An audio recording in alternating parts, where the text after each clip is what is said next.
ఓం ఓం శ్రీ గురుభ్యో నమః. ఓం నమో బ్రహ్మాదిభ్యో బ్రహ్మ విద్యా సంప్రదాయకర్తృభ్యో వంశర్షిభ్యో మహద్భ్యో నమో గురుభ్యః. శృతిస్మృతిపురాణానాం ఆలయం కరుణాలయం నమామి భగవత్పాదం శంకరం లోకశంకరం.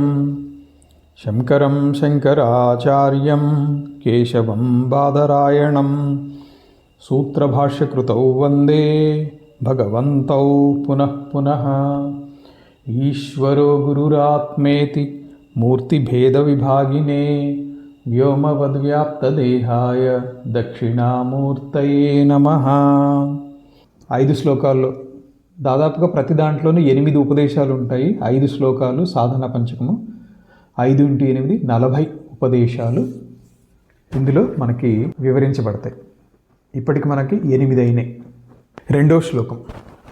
సంగ సత్సు విధీయతాం భగవతో భక్తిర్దృఢాధీయతాం శాంత్యాది పరిచీయతాం దృఢతరం కర్మాషు సంత్యజ్యతాం సద్విద్వానుపసర్ప్యతాం ప్రతిదినం తత్పాదుకా సేవ్యతాం బ్రహ్మైకాక్షరమర్ధ్యతాం శృతిశిరో వాక్యం సమాకర్ణ్యతాం. ఈ 2వ శ్లోకంలో చెప్పిన 8 ఉపదేశాలు, చెప్పబోయేటువంటి 8 ఉపదేశాలు ఏంటంటే సత్పురుష సాంగత్యం ఏర్పరచుకోవాలి, దృఢమైనటువంటి భగవద్భక్తి కలిగి ఉండాలి. ఏది జరిగినా జీవితంలో అది భగవద్ అనుగ్రహమే. కష్టం వచ్చింది, దేవుడు కరుణామయుడు, ఈ చిన్న కష్టంతోటే నన్ను బయటపడేశారు అని అనుకోగలిగే స్థితి వచ్చింది అని అంటే భగవంతుడి మీద విశ్వాసం ఏర్పడినట్లే. శాంతి మొదలైన సద్గుణములను తెలుసుకొని ఆచరించాలి. వదలని కర్మబంధాన్ని వదిలిపెట్టేయాలి. సద్గురువుని ఆశ్రయించాలి. ప్రతిదినము గురుదేవుని పాదుకలను సేవించాలి. అద్వితీయమైనటువంటి బ్రహ్మజ్ఞానాన్ని అర్థించాలి.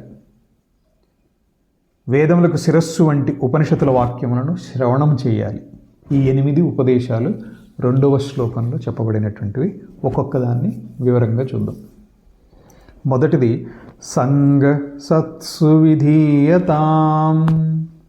సత్సు అంటే సత్పురుషులతోటి, సంగ సత్సాంగత్యము ఏర్పరచుకోవాలి. ఇది చాలా గొప్పనైనటువంటిది. దీనికి స్వామీజీ కూడా ఒక కథ చెప్తూ ఉండేవారు, గురువుగారు. చాలామంది మహాత్ములు ఈ కథ చెప్తూ ఉంటారు. ఒకసారి విశ్వామిత్రుల వారు వశిష్ఠుల వారు ఉన్నటువంటి సందర్భంలో, ఒక కాలంలో విశ్వామిత్రుల వారు వశిష్ఠుల వారి యాగానికి ఆహ్వానింపబడి వెళ్ళారు. వెళ్ళిన తర్వాత అందరికీ యాగ నియమం ప్రకారము వచ్చినటువంటి వాళ్ళందరికీ కూడా దక్షిణలు ఇచ్చి పంపించాలి, రిటర్న్ గిఫ్ట్స్ ఇచ్చి పంపిస్తారు. యాగం అయిపోయిన తర్వాత తన దగ్గర ఉన్నదంతా కూడా ఇచ్చేసేయాలి.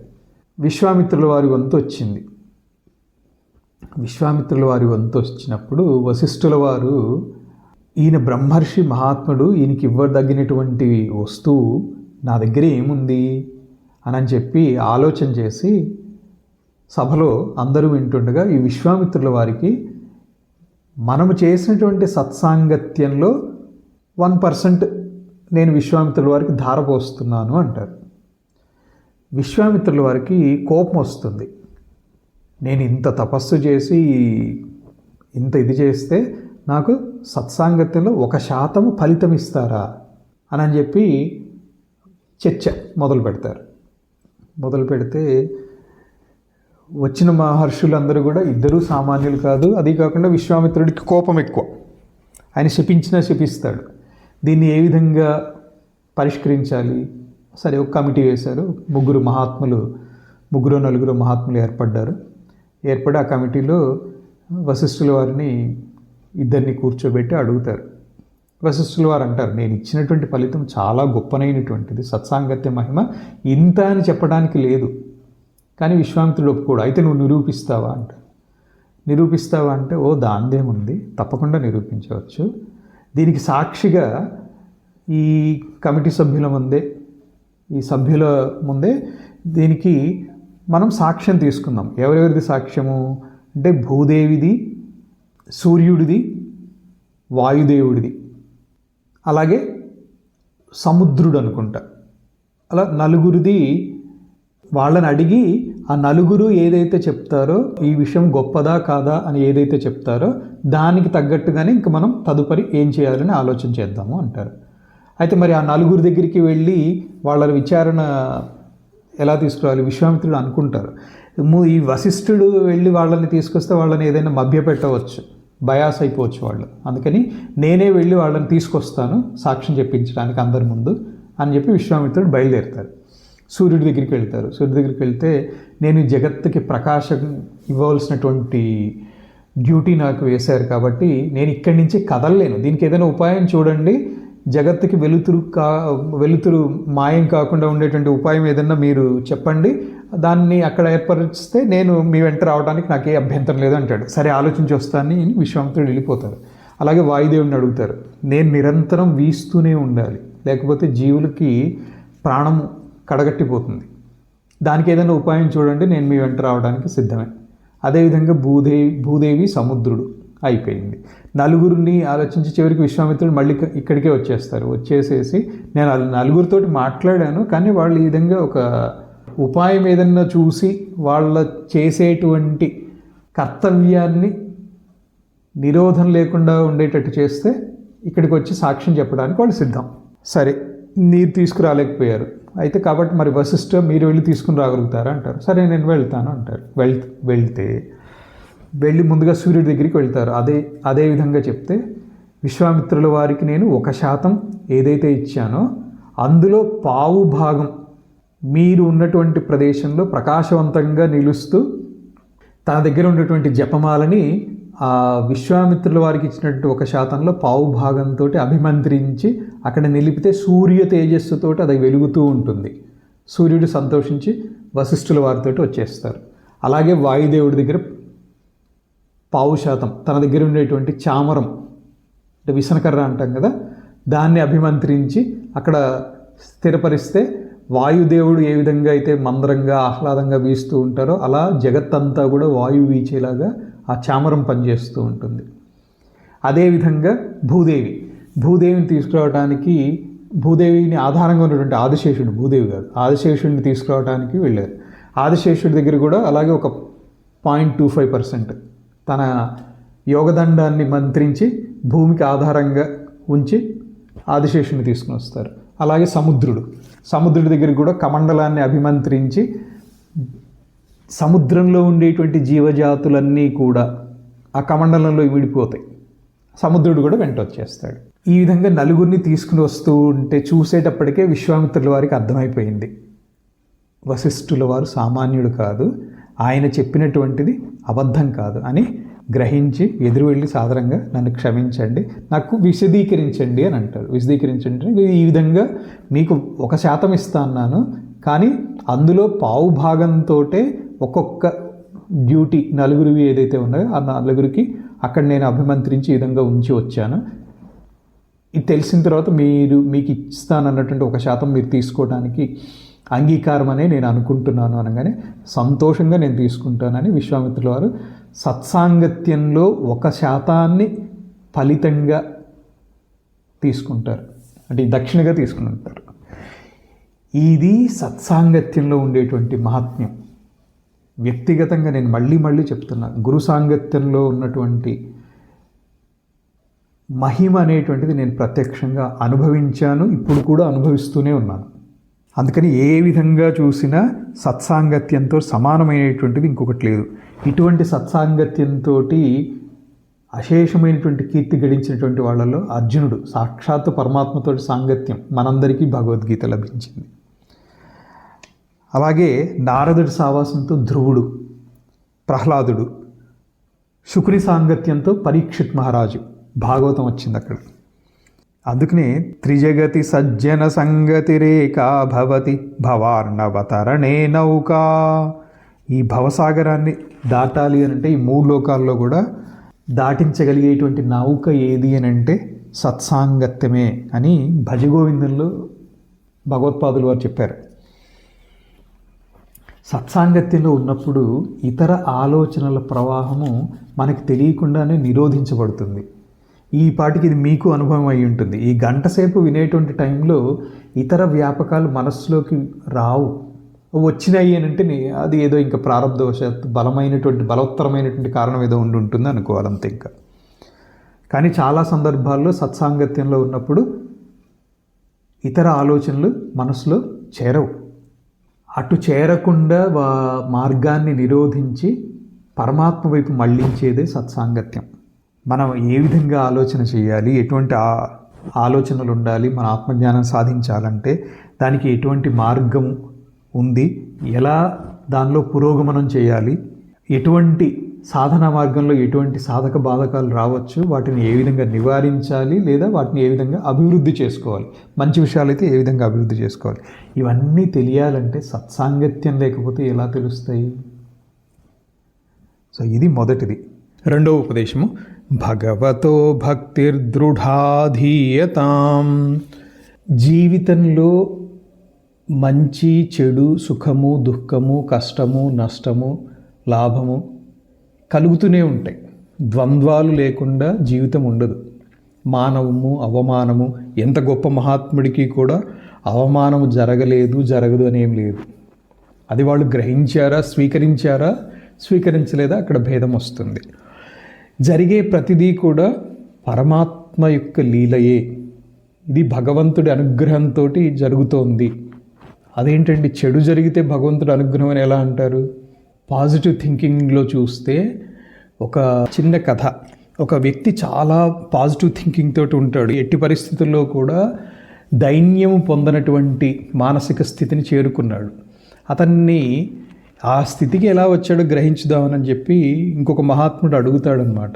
మీరు ఎప్పుడూ ఇంత పాజిటివ్గా ఆలోచన చేస్తూ ఉంటారు, మనం ఇప్పుడు నడుస్తూ వెళ్ళేటప్పుడు మీ కాలికి దెబ్బ తగిలింది అనుకోండి, అది కూడా పాజిటివ్గానే తీసుకుంటారా అన్నాడు. తప్పకుండా తీసుకుంటాను. కాలికి దెబ్బ తగిలింది, కాలు పోలేదు, అది భగవంతుడి అనుగ్రహం కదా అని నేను ఆ విధంగా ఆలోచన చేస్తాను అన్నాడు. సరే అయితే కాలే పోయింది అనుకోండి అన్నాడు.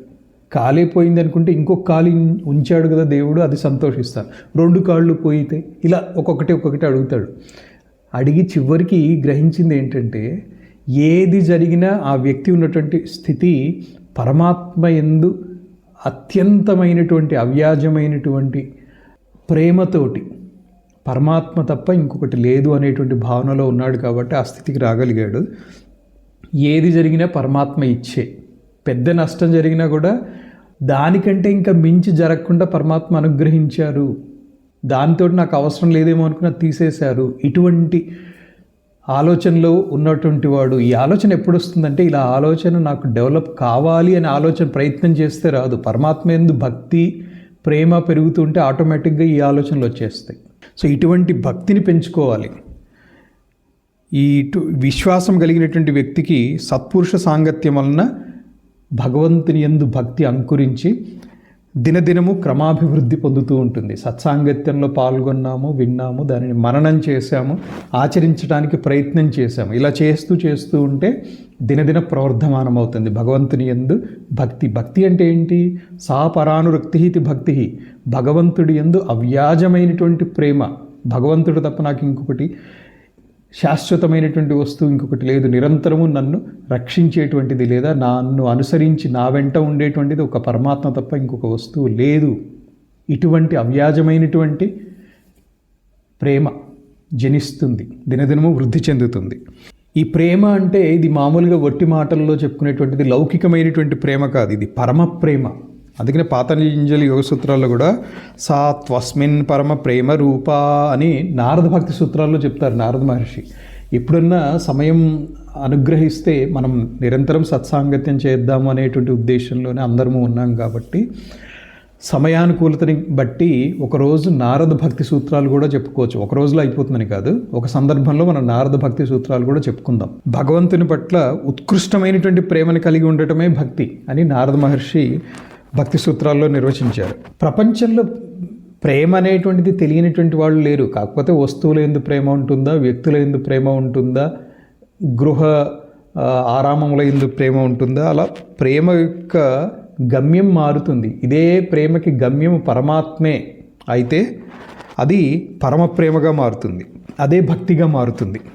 శాశ్వతుడు సనాతుడు అయినటువంటి పరమాత్మ వైపు నిర్హేతుకంగా, అంటే పరమాత్మని ప్రేమించడానికి ఒక కారణం అవసరం లేదు, పరమాత్మ ఉండటంతో అంతా ఉంది. ఇది గ్రహించామంటే ఆటోమేటిక్గా పరమాత్మ యందు ప్రేమ జనించి వర్ధిల్లుతుంది. అట్టి భక్తి ఎప్పటికీ నశించదు. ఎంత కష్టం వచ్చినా, సుఖం వచ్చినా, నష్టం వచ్చినా భగవంతుడిని మర్చిపోము. సుఖం వస్తే భగవంతుడి అనుగ్రహంతో వచ్చింది, కష్టం వస్తే భగవంతుడి అనుగ్రహంతో ఇంతే వచ్చింది. ఇది భగవంతుడి లీల. నేను చేసినటువంటి పాపం నశిస్తోంది అనే ఆలోచనలో ఉంటారు. అందుకనే అమృత స్వరూపాచ, అది అమృత స్వరూపమైనది అని కూడా చెప్పబడింది. కాబట్టి సంసార దుఃఖాన్ని తొలగించుకోవాలి అని అంటే సత్సాంగత్యం అనేటువంటిది ఒక మెట్టు అయితే, సత్సాంగత్యం ద్వారా దృఢమైనటువంటి భగవద్భక్తిని పెంచుకోవాలి. ఇది 2వ శ్లోకంలో ద్వితీయోపదేశం. తృతీయోపదేశం ఇప్పుడు శాంత్యాది పరిచీయతాం. శాంతి మొదలైనటువంటి సద్గుణములను సాధకుడు తెలుసుకొని వాటిని అనుష్ఠించడానికి ప్రయత్నం చేయాలి. తన జీవితంలో వాటిని అన్వయించుకొని అనుసరించడానికి ప్రయత్నం చేయాలి. దీనికి ఉదాహరణగా భక్తి యోగం భగవద్గీతలో చెప్పుకున్నాం, భక్తుడి లక్షణాలు. వాటిని గ్రహించి అందులో మనకి ఎన్ని ఉన్నాయి, ఎన్ని లేవు, దేన్ని పెంచుకోవాలి, దేన్ని తొలగించుకోవాలి, ఇలా ఒక చెక్ లిస్ట్ ప్రిపేర్ చేసుకోవచ్చు. సాధకుడికి ముఖ్యంగా ఉండవలసినటువంటివి 4. అది ఇంతకుముందు కూడా చెప్పుకున్నాం. సాధనా చతుష్టయ సంపత్తి, వివేకము, వైరాగ్యము, శమాధి షట్క సంపత్తి, ముముక్షుత్వము. వివేకం అంటే నిత్యానిత్య వివేకము, వైరాగ్యం అంటే ఇహ ఆమూత్ర ఫలభోగ వైరాగ్యము, శమాధి షట్క సంపత్తి అంటే శమము, దమము, తితిక్ష, ఉపరతి, శ్రద్ధ, సమాధానము, ముముక్షుత్వం అంటే మోక్షము కావాలి అనేటువంటి తీవ్రమైనటువంటి ఆకాంక్ష, అపేక్ష. ఇవి ఉండాలి. ఇందులో శమము, దమము, ఉపరతి, తితిక్ష, శ్రద్ధ, సమాధానం, ఈ 6 లక్షణాలని షట్క సంపత్తి. షట్కము అంటే 6 ఉన్నాయి కాబట్టి ఈ 6 సంపదల్ని కలిగి ఉండాలి. శమం అంటే అంతరింద్రియ నిగ్రహము, అంటే మనస్సును నిగ్రహించటం. దమము అంటే బహిరింద్రియ నిగ్రహము, జ్ఞానేంద్రియాలని తత్తత్ కార్యాల్లో అనుచితంగా ప్రవర్తించకుండా నిగ్రహించటం. ఉపరతి అంటే స్వధర్మాన్ని అనుష్ఠించటము, విరమించుకోవటము, అంటే అన్యమైనటువంటి కార్యాల నుంచి మనస్సును విరమింపచేయటం, అన్యమైనటువంటి ఆలోచనల నుంచి మనస్సును విరమింపచేయటము. జ్ఞానేంద్రియాల ద్వారా మనస్సు ప్రవర్తించకుండా నివర్తించటం కూడా, నివారణ చేయటం కూడా ఉపరతి అంటారు. తితిక్ష అంటే ద్వంద్వాలని సహించటం, మానావమానాలు. ఎవరో వచ్చి పొగిడారు, పొంగిపోను అక్కర్లేదు, ఎవరో వచ్చి దూషించారు, కుంగిపోను అక్కర్లేదు. అలాగే శీతోష్ణ, సుఖదుఃఖాది ఇత్యాది ద్వంద్వములు ఏవైతే ఉన్నాయో వీటిని సహించటం. 5వది శ్రద్ధ. శ్రద్ధ అంటే శాస్త్రముల యందు, గురువాక్యము యందు విశ్వాసం కలిగి ఉండటమే శ్రద్ధ. సమాధానం అంటే చిత్తాన్ని సమాధానపరచడం, చిత్తము ఏకాగ్రతను కలిగి ఉండుట, దీన్నే సమాధానము అంటారు. ఈ 6టినే శమాది షట్క సంపత్తి. శమము, దమము, ఉపరతి, తితిక్ష, శ్రద్ధ, సమాధానము శమాది షట్క సంపత్తి అని చెప్తారు. లేదా వీటినే శాంత్యాది గుణములు అని చెప్పడంలో అర్థం. దృఢమైనటువంటి భగవద్భక్తి కలగాలి అని అంటే భగవంతుడు తప్ప అన్యమైనటువంటి విషయాల పట్ల ఆసక్తి నివారణ చేసుకుంటేనే భక్తి పెంపొందుతుంది. ఎప్పుడైతే ఈ శాంత్యాది గుణాలు లేదా శమాది గుణములు మనలో వృద్ధి చెందుతూ ఉంటాయో భక్తి కూడా పెరుగుతూ ఉంటుంది. 4వ ఉపదేశము దృఢతరం కర్మాషు సంత్యజ్యతాం. వదలని దృఢతరమైనటువంటి కర్మబంధనాన్ని త్యజించాలి. కర్మబంధనాన్ని త్యజించాలి, కర్మ త్యజించమంటంలా. జ్ఞానానికి కర్మకి సముచ్చయము కుదరదు. శంకర భాష్యం కూడా అదే స్పష్టంగా చెప్తుంది. జ్ఞానకర్మ సముచ్చయం అనేటువంటిది పర్వతవత్ అకంపం. పర్వతం ఏ విధంగా అయితే చలించదో ఆ విధంగానే వీటి మధ్య వైరుధ్యం అనేటువంటిది స్థిరమైనటువంటిది. కానీ కర్మ అనేటువంటిది అనివార్యం. పుట్టిన ప్రతి మనిషి, ప్రతి జీవి ఏదో ఒక కర్మ చేసి తీరాలి, చేస్తూనే ఉంటుంది. కర్మ చేయకుండా ఉండలేదు ఏ జీవి కూడా. అలాగే మనిషిని కర్మ వదిలిపెట్టి ఉండదు. మనిషినే ఉంది ఏ జీవినైనా కానీ. కాబట్టి ఎలాగూ కర్మ చేయాలి, తప్పదు. కాబట్టి ఏం చేయాలంటే విహితమైనటువంటి కర్మలని ఈశ్వరార్పణ బుద్ధితో చేయాలి. అదే మంచి ఉపాయం. అది చేసి తీరక తప్పదు అన్నప్పుడు దాన్ని మంచి పని కోసం చేద్దాము. అంతేకాకుండా కర్మతోటి ఇతర దోషాలు ఏమొస్తున్నాయి అని అంటే రాగద్వేషాలు, ఈర్ష్యాసూయలు, ఇవన్నీ కూడా వదలని బంధహేతు కర్మ అనేటువంటిది. వీటిని వదలకుండా చేసేటువంటి బంధహేతువు కర్మ.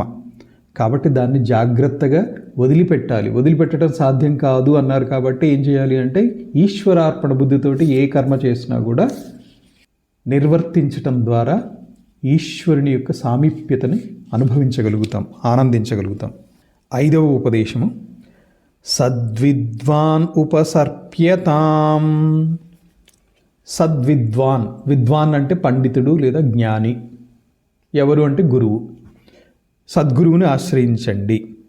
చక్కని సత్యమైనటువంటి విద్వత్తుని కలిగినటువంటి గురువుని ఆశ్రయించవలను. సత్యమైన విద్వత్తు అంటే ఆత్మజ్ఞానానికి సంబంధించినటువంటిది, ఆత్మజ్ఞానం కలిగినటువంటి వారు. అటువంటి గురువుని ఆశ్రయిస్తేనే మనకి కాస్త వివేకము, వైరాగ్యము, శమాధి షట్క సంపత్తి, ముముక్షత్వము ఇవి డెవలప్ అవుతూ ఉంటాయి. అలాగే ఇంకా చెప్పుకోవలసినటువంటి అంశాల కింద తీసుకుంటే గురుగీత అని ఒకటి ఉంది.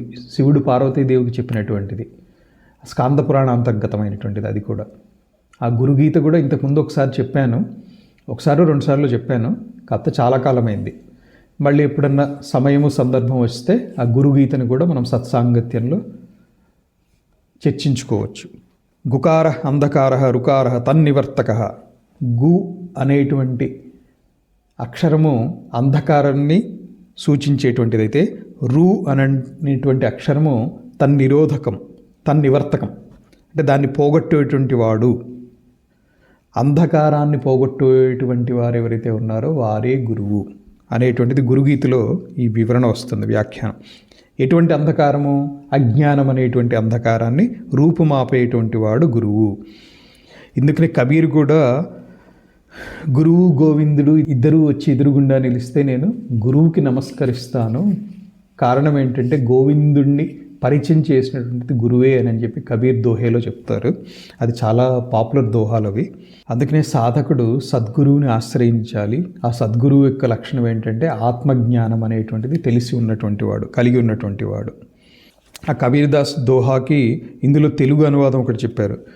గురువును గోవిందుడు నాదరి నిలువగనెవరి గొల్వదగుననగా నే పరమాత్మ జంత చేర్చిన గురువునకాత్మార్పణము కూరిమి జేతున్. పరమాత్మ చెందకి చేర్చినటువంటి గురువుకి శరణాగతి చేస్తాను అని కబీర్ చెప్పారు. అది 5వ ఉపదేశం అయింది. 6వ ఉపదేశము ప్రతిదినం తత్పాదుకా సేవ్యతాం. తత్పాదుక అంటే గురుపాదుక, గురు సేవ చెయ్యాలి అనేటువంటిది. ప్రతినిత్యము గురుదేవుని పాదుకలను సేవింపవలను, అంటే తమ గురుదేవుని పాదపద్మములను ఆశ్రయించాలి. దీన్నే శుశ్రూష అంటారు. శ్రోతుమిచ్చ శుశ్రూష. ఆయన చెప్పేటువంటి మంచి వాక్యాలని వినటానికి ఉత్సాహం, ఇచ్ఛ, కోరిక కలిగి ఉండాలి. శుశ్రూష అనేటువంటిది స్థాన శుశ్రూష, అంగ శుశ్రూష, ఆత్మ శుశ్రూష, ఈ విధంగా భిన్న రకాలు చెప్తూ ఉంటారు. స్థాన శుశ్రూష అంటే గురువుగారి యొక్క ఆశ్రమాన్ని రక్షించటము, గురువుగారి యొక్క ఆశ్రమంలో సేవ చేయటం. అంగ శుశ్రూష అంటే గురువుగారు ఎప్పుడన్నా ఆరోగ్యం బాగాలేదు, ఆయనకి దేహానికి సమయానికి ఔషధం ఇవ్వటం, సమయానికి ఆహారం గుర్తు చేయటం, ఏదన్నా చిన్న చిన్న సహాయాలు కావాలి అంటే ఆ సహాయాలు చేయటం, అవి దైహికమైనటువంటి సేవ, అంగ శుశ్రూష అంటారు. మూడోది ఇంకొకటి ఉంది, భావ శుశ్రూష అని. భావ శుశ్రూష, ఆత్మ శుశ్రూష. భావ శుశ్రూష అంటే గురువుగారు ఏ భావాన్ని బోధిస్తున్నారో ఆ భావాన్ని నేర్చుకోవటం, గ్రహించటం. ఆత్మ శుశ్రూష అంటే గురువు, పరమాత్మ, నేను వేరు కాదు అనేటువంటి భావనలోకి చేరుకోవటమే ఆత్మ శుశ్రూష.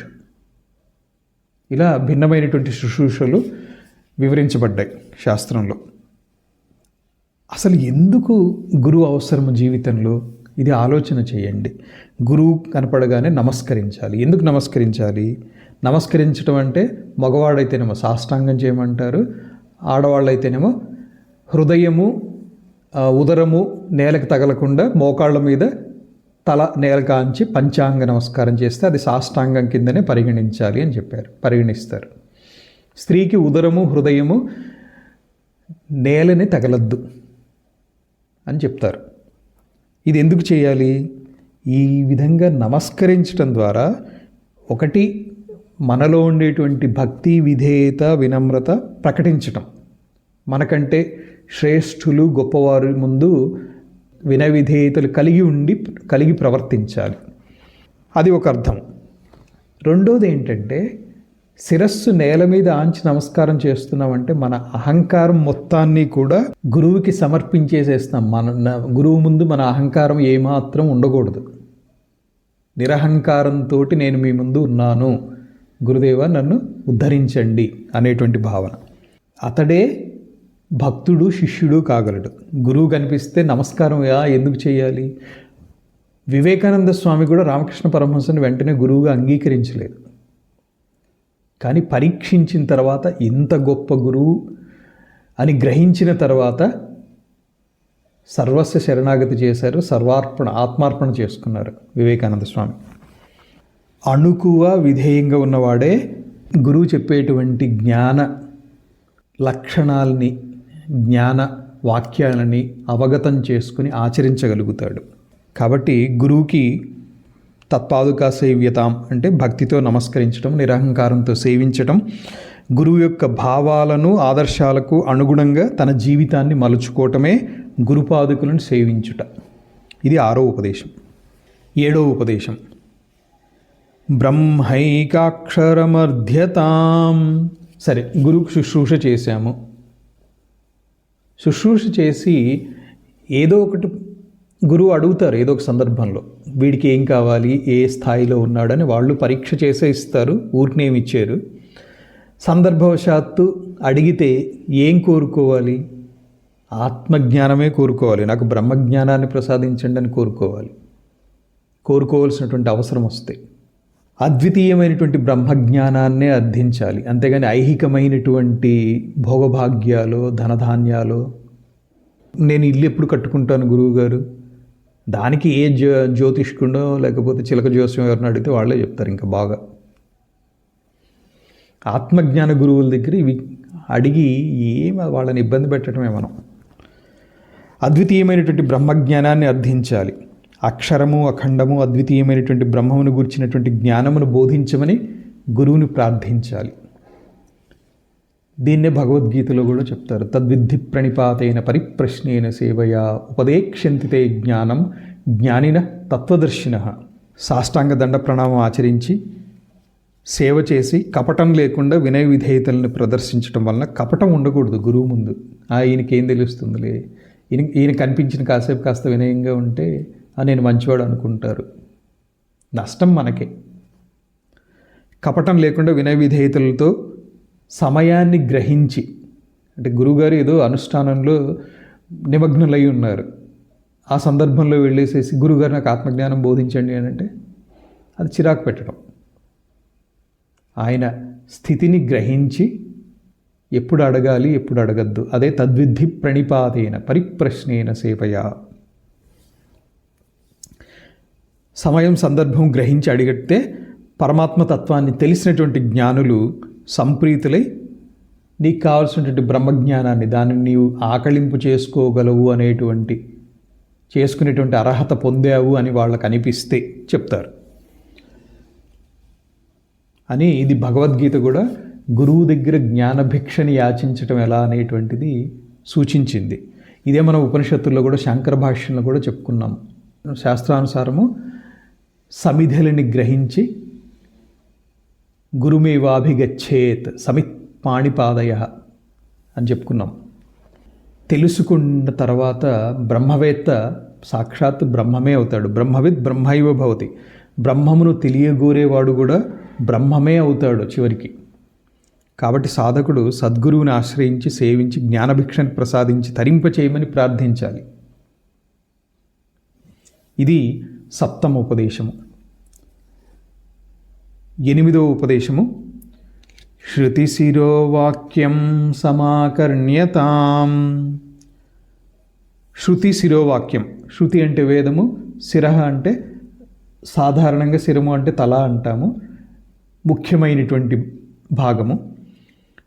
శృతి శిరస్సు అంటే వేదానికి శిరస్సు వంటిది ఏంటంటే ఉపనిషత్తు. ఉపనిషత్తు వాక్యాలని అంటే వేదాంతాన్ని చక్కగా శ్రవణం చేయాలి. అది చేస్తున్నారు మీరు ఆల్రెడీ. దాదాపు 5 ఉపనిషత్తుల యొక్క సారాంశాన్ని శంకర భగవత్పాదుల శాంకర భాష్య సహితంగా శ్రవణం చేశారు, విచారణ చేశాం, వీలైనంత వివరంగా తెలుసుకున్నాము. దానిని మననము నిధిధ్యాసము చేయాలి. వేదాంత వాక్యాలను చక్కగా శ్రవణం చేయాలి. జ్ఞానానికి శ్రవణమే ప్రధానమైనటువంటి సాధనం. మృత్యుం శృతిపరాయణా అంటే ఇది భగవద్గీతలో 13వ అధ్యాయంలో వస్తుంది. క్షేత్రజ్ఞ విభాగంలో శ్రవణపరాయణులైనటువంటి వాళ్ళు మృత్యువు నుంచి, అనగా మృత్యురూప సంసార సాగరాన్ని నుంచి నిస్సందేహంగా తరిస్తారు అని గీతావచనం. కాబట్టి గురువు దగ్గర వినయపూర్వకంగా, అహంకార రహితంగా, నిజమైనటువంటి ఆత్మజ్ఞాన ఇచ్ఛతోటి ఆశ్రయిస్తే ఖచ్చితంగా బ్రహ్మవేత్తలు అవుతారు మీరు కూడా. సాధకుడు సద్గురువు వద్ద వేదాంత వాక్యంను శ్రద్ధగా శ్రవణం చేయాలి. అది 2వ శ్లోకం 8 ఉపదేశాలు అయినాయి. ఓం తత్సత్. ఓం సహనావవతు సహనౌ భునక్తు సహ వీర్యం కరవావహై తేజస్వినావధీతమస్తు మా విద్విషావహై. లోకాः సమస్తాः సుఖినో భవంతు. ఓం శాంతి శాంతి శాంతి. ఓం తత్సత్.